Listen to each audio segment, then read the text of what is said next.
On this week's FAS TV, we visit the Hebridean Seaweed Company to hear about the process of turning seaweed into fertilisers, animal feed and many other products. And we head back to Taldale Farm to hear from Donald about how adding trace elements into his fertiliser has improved grass production and lamb performance.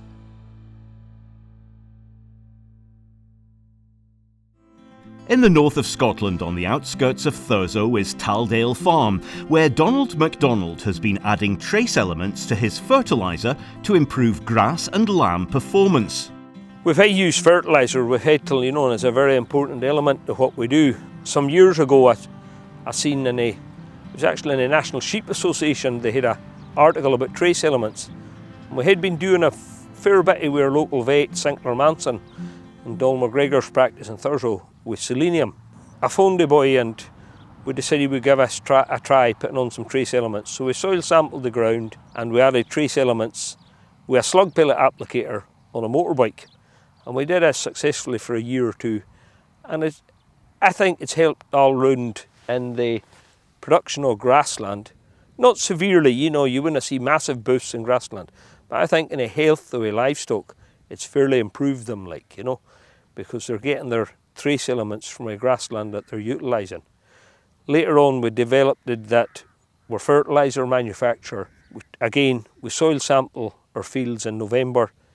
It goes off through a college for an independent report on it, not only for the N, P and K and lime, but also a trace element. And when that comes back to us then, we then give it to the fertiliser company who make a specific fertiliser with the trace elements in it. So the animals is getting their trace elements off of grass. We didn't drench animals, and we did those animals with trace elements. We put it in a grassland, and it seems to work very well. Oh, definitely has increased the productivity of the animals. We've gone from when we first came in here, I think we couldn't get above 125% scanning lambing percentage, and this last number of years we're scanning about 185%, which is actually you wouldn't want any more than what we're getting now. And I think the livestock are healthier weight, and if you do have a deficiency of, say, copper or cobalt, whatever it is, in your lambs, I often say to the farmers, that how long do you have a lamb for? 5 months? So, no matter how good a stockman you are, after 2 months, you notice your lambs are not thriving so good. So that's maybe 2 weeks before you see that. So you drench them. So you take them all into the shed and you drench them. Then, another 2 weeks, they start improving. So you've potentially lost 20% of that lamb's potential growth, in the time you have it. So by putting it on a grassland, you're giving a ewe and a lamb every opportunity to maximise their potential. With more trace elements available in the grass, Donald has been able to reduce dozing in the ewes and lambs, which in turn has led to a reduction in labour costs. It is a help because you're obviously not having to take ewes in to bolus them, you're not having to take lambs in to trace element them. So that's a labour saving and less stress for animals as well. And it's actually it's a big thing in New Zealand, putting trace elements on their grassland. They use it quite extensively out there, and I'm actually quite surprised there's more farmers doing it. Although there is a bit of cost to it, it adds about £40 to £50 more to your tonne of fertiliser, but I think it's a worthwhile exercise. It's less stress on the animals, less stress on you, less labour, and your animals is more productive. Although the grass now has a higher productivity and level of trace elements in it, Donald has not increased his stock numbers. No, I haven't increased my stock numbers. What I would say would be I would possibly go the other way and decrease my stock numbers, because your sheep, their production is good. Our number of lambs that we have has increased quite a bit. So I would say we'd be looking at actually decreasing the ewes a wee bit to make a wee bit more room for the lambs that we've got. I wouldn't say it's made any difference to their length of grazing time. I think it has made the most difference to us for grazing time has been utilising a machine from that we got from a boy Charlie Halliday called a pan buster, and we bought it back in 2007. And it's been a thing that's given us more grass growth over a period. You know, it's been a good investment, in that it alleviates any compaction within a soil, and then by doing it, it's also letting the water disperse easier, which means your roots of your grass is drier. So in the springtime, that soil temperature is warmer because there's no sitting in water, and your grass grows quicker.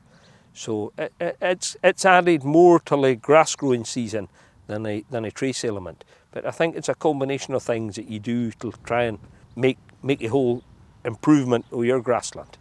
Adding trace elements to your fertiliser does come with an element of additional cost. However, Donald does not see that as a disadvantage. Apart from a bit of cost, that's the only is it a disadvantage? It costs you a bit more, but I think the benefits outweigh it. So I cannot see a disadvantage with it. You know, I would see animals thrive better, and you know, you're possibly, it'd be interesting to see if you had similar sheep on two fields, or split a field in half and have sheep on it the whole season, and see weight gains on sheep that had a trace element fertiliser and sheep that didn't. You know, that would be an interesting thing to try, possibly. If you are considering adding trace elements to your fertiliser, Donald has some top tips to get you started. Yeah, you'd soil sample your fields. I'd say, well, you could do all your fields, or if your fields have been worked in a similar rotation for a number of years.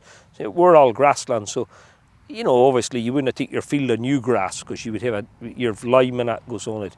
But your older existing pastures, take a sample of several fields, mix it all together so you're getting a good general kind of feel of where your soil is. You put that off, like, you know, and get it sampled. Do that, then you'll get your reading that comes back on what is required in the trace elements. And sometimes it's quite interesting. We have actually done it on some of the fields we've cut for grass for making silage. And we have soil sampled the silage bales, and a trace element is in a silage as well. You know, so if you're making grass, you know, grass for silage, it's there as well for animals, so it stays in it. There's no question that we've tested fields that have been not done with ordinary, say 20-10-10, and a fertiliser with trace element, and it's definitely, it's there in the silage as well, so it does go right through. To find out more, please visit fas.scot.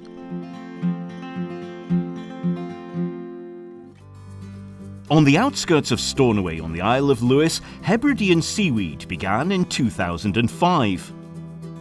I'm Martin MacLeod, the founder and managing director of Hebridean Seaweed. The company here was started in 2005, so I'm a Lewis native. It was started by myself and Malcolm McRae. We live in the same village, and we played golf together. We were Winter League partners. He was a chemist, I was a seaweed guy, and so we decided to start Hebridean Seaweed. Previous to that, I had worked for 12 years in one of the older seaweed factories that used to be on the islands. At the time it was called Tavi Organic Products. It was owned by a local businessman.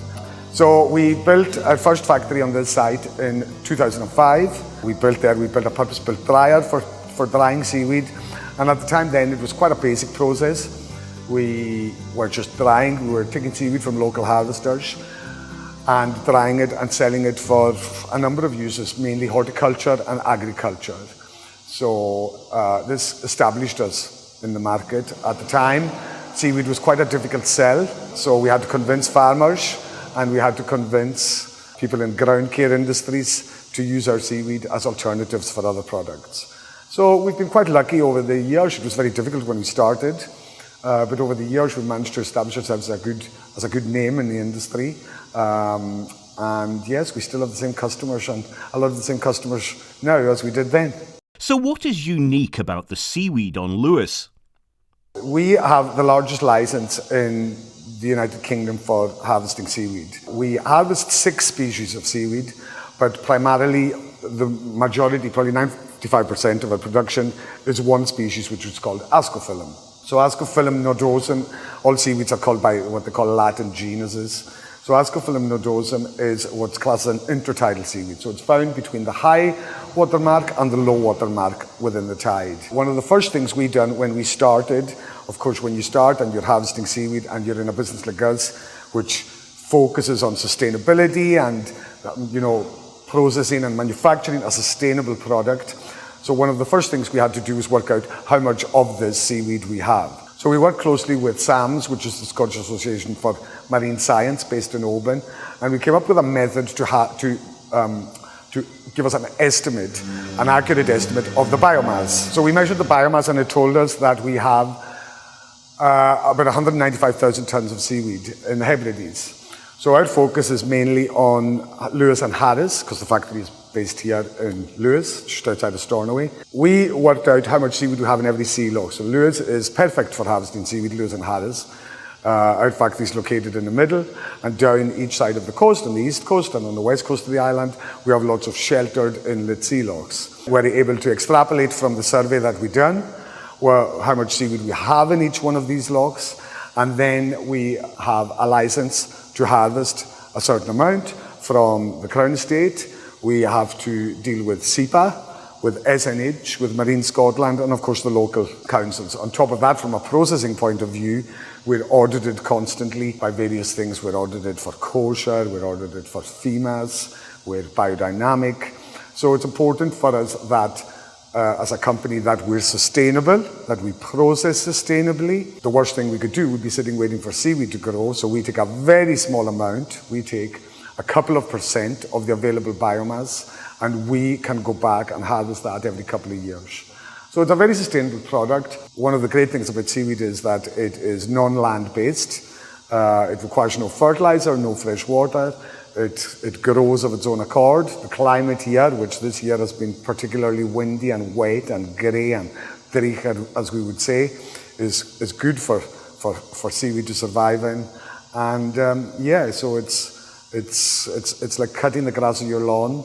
The problem with us is our lawn is floating and it has big stones in it, and it goes up and down 5 meters every day with the tide. This factory will process about 40 tons of seaweed every day between various different processes. So we do dry granular products, we do liquid biostimulant products, which are concentrated liquid extracts. We do food products, which we'll sell to large household names. We sell to Bachelors, Mars. We sell to large agricultural companies. So our products are sold all over the world. We will sell everything from seaweed that's like a fine, floury consistency to a rougher consistency like sugar, and then everything that's in between. And then we make our liquid extracts. So we have quite a number. We have 3 separate lines running in the factory every day. Seaweed grows in a similar way to grass. If all the plant is removed, then no seaweed grows back. However, if you take the top of the plant, then the seaweed will continue to grow for future harvests. We take a little bit of seaweed off the top, we bring it to the factory. Our aim, depending on the use, we can make biostimulants out of fresh seaweed or we can make them out of dried seaweed. All of our animal supplement products, for example, are made out of dried seaweed, and then our food grade products are made out of dried seaweed. So we have to apportion the seaweed that comes in on a daily basis to one of these 3 lines within the factory. So depending on how the harvest has gone, depending on customer demand, then you're having to make these decisions every day. But the important thing for us is that when we harvest, that we have the seaweed processed and in a stable condition really within 24 hours. We have no waste here in the factory. That's one of the things that's important for us. We make value out of everything, and primarily a lot of that's down to the way we harvest and down to the way we've designed the factory. So there's nothing we throw out because we don't have anything that contaminates the seaweed. So it all gets either separated into different particle sizes or it gets put into different uses.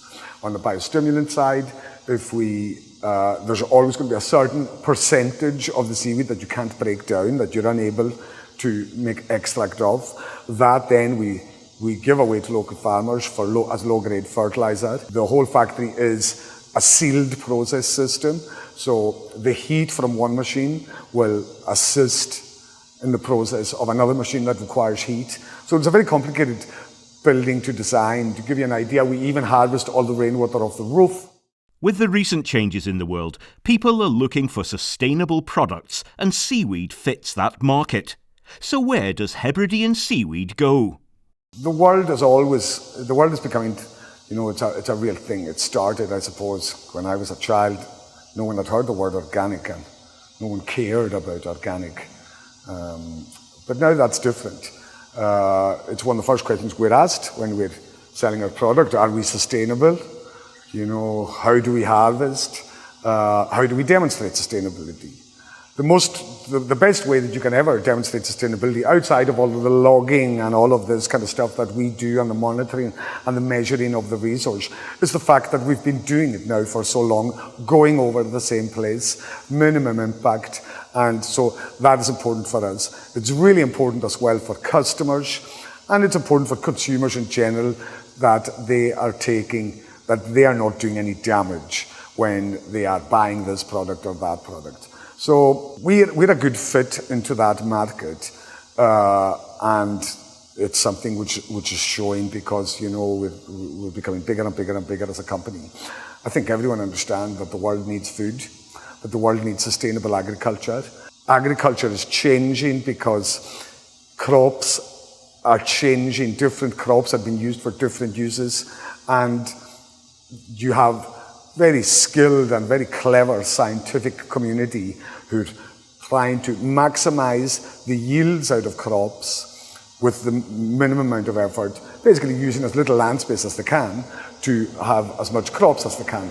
That's where we feel that we fit. We supply sustainable products that can increase these yields. We work closely with lots of people doing that. So I think it's a very good time for seaweed.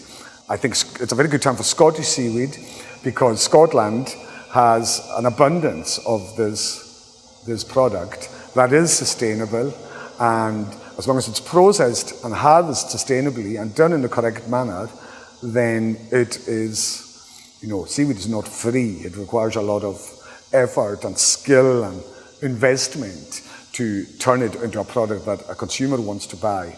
But it is a very valuable crop its value has historically gone from, into certain industries. Like it started off as potash, and then it moved into alginate. Now you end up seeing it into a multitude of products. There's people who make T-shirts out of compounds from seaweed. I've seen a car made out of seaweed. We have another spin-off company, Irska, and we supply spas all over the country with seaweed for thalassotherapy. We supply seaweed for human food. We supply seaweed for crazy uses.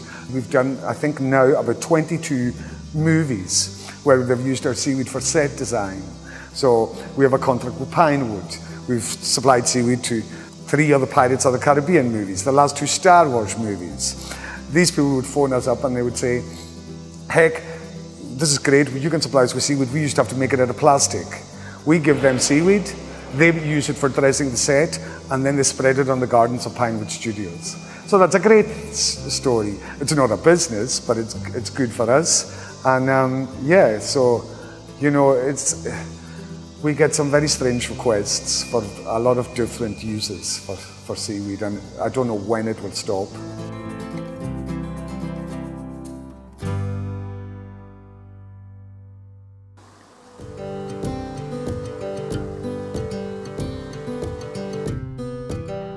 Hello, my name is Tiffany McTaggart. I'm an agricultural consultant with SAC Consulting and bringing you the Rural Roundup. Firstly, an update on the Sustainable Agricultural Capital Grant Scheme. Offers have now been made to farmers. 572 offers have been made, and this is valued at £4.74 million. So if you did apply for the scheme, make sure you have a look to see if you've been successful. If you go on to Rural Payments and Services, you will be able to accept the offer. This needs to be done within 14 days of the offer being made. Once you've accepted your offer, you have until the 28th of February to order and then claim for the items which you've purchased. For those of you who are interested in preparing for sustainable farming and are looking to claim for carbon audits and soil sampling, the carbon audit window is now open, so you can make your application if you've had a carbon audit done.